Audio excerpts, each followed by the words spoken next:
Student, आज हम पढ़ेंगे 2.1 French become a constitutional monarchy. मतलब फ्रांस किस तरीके से कॉन्स्टिट्यूशनल संवैधानिक मोनार्की बन गया, मतलब वहाँ पे मोनार्की भी रहा और कॉन्स्टिट्यूशन भी बन गया। The national assembly completed the draft of the constitution in 1791। Underline कीजिए इसे कि नेशनल असेंबली ने कॉन्स्टिट्यूशन का जो ड्राफ्ट है वो 1791 में कंप्लीट कर लिया। इसका जो मेन ऑब्जेक्टिव था वो क्या था? फर्स्ट ऑब्जेक्टिव तो यही था कि मोनार्क की पावर को लिमिटेड करना, उसकी पावर को थोड़ा कम करना। These power, instead of being concentrated in the hands of one person, were now separated and assigned to different institutions, the legislature, executive and judiciary.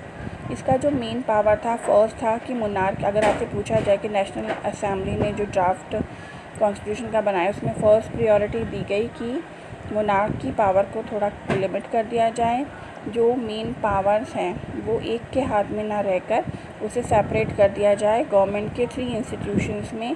First थी लेजिस्लेचर, एग्जीक्यूटिव और judiciary में।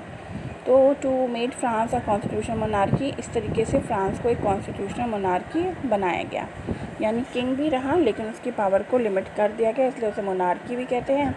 Power का distribution हुआ constitution में, इसलिए इसको constitutional monarchy बोला गया।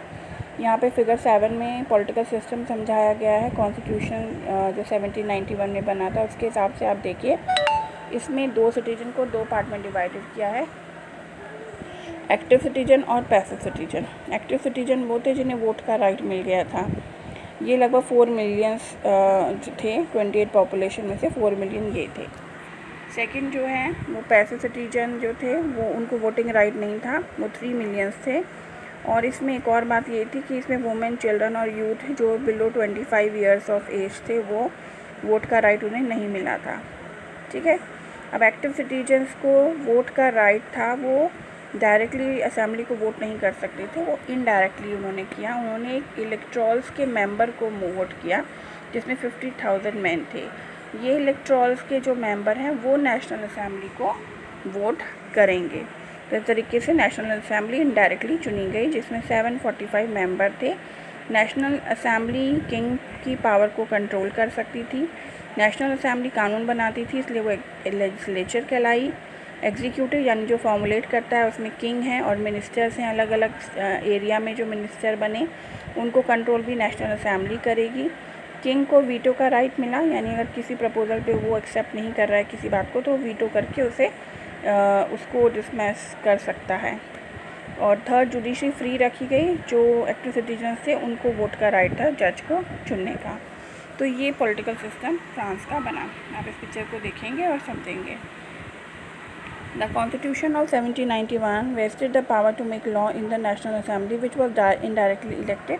जो मैंने अभी आपको बताया कि 1791 के हिसाब से जो नेशनल असेंबली है उसमें सारी पावर थी जो कि इनडायरेक्टली इलेक्टेड थी। सिटीजन्स जो हैं वो एक ग्रुप ऑफ इलेक्ट्रॉल को वोट करेंगे जो कि चूज़ करेंगे नेशनल असेंबली के। सभी सिटीजन वोट नहीं करेंगे, सिर्फ वो करेंगे जो 25 ईयर्स के हैं। और उन्हें एक्टिव सिटीजन इसलिए कहा जाता है क्योंकि दे पे टैक्स, वो टैक्स पे करते हैं।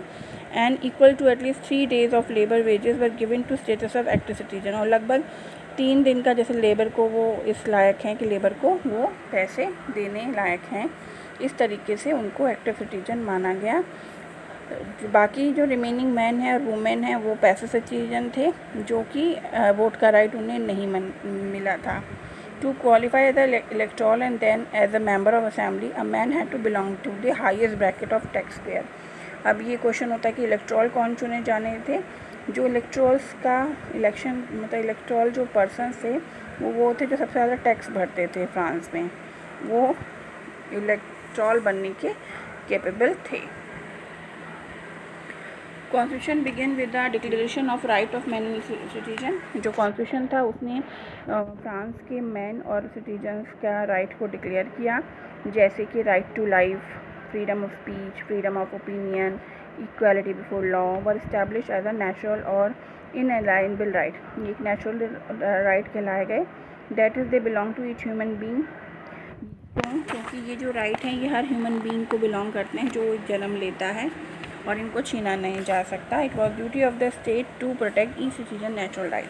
तो ये सब नेचुरल राइट कहलाए जाते हैं फ्रांस में। और जो स्टेट है उसकी जिम्मेदारी है कि वो ह्यूमन्स के इन नेचुरल राइट को प्रोटेक्ट करेगा। ओके, यहाँ साइड में सोर्स सी में the declaration of right of man and citizen लिखा हुआ है, सोर्स सी, ये आप नोट करेंगे, वरना शॉर्ट में आप यहाँ से भी नोट्स कर सकते हैं इस पैसेज से कि right to life, freedom of speech, freedom of opinion, equality before law, ये सब नेचुरल राइट है। एक्सप्लेनिंग साइड में दी हुई है सोर्स सी में।